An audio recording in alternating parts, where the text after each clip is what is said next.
Hello students, இந்த வீடியோல 11th standard business mathematics chapter 7 financial mathematics exercise 7.2ல first sum இந்த வீடியோல பார்க்க போறோம். question பாருங்க. Find the market value of 62 shares available at rupees 132 having the par value of rupees 100. So இதில் என்ன கண்டுபிடிக்க சொல்லியிருக்காங்கன்னா மார்க்கெட் வேல்யூ ஃபார் 62 ஷேர்ஸ் கண்டுபிடிக்க சொல்லியிருக்காங்க. Given that market value for one share வந்து ருபீஸ் 132னும் face value for one share rupees 100னும் கொடுத்துருக்காங்க. ஸோ இப்போது market value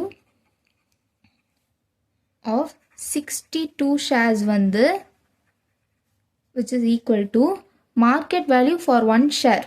okay, market value for one share into number of shares. Number of shares வந்து 62 which is rupees 8184. So இதுதான் அதோட answer.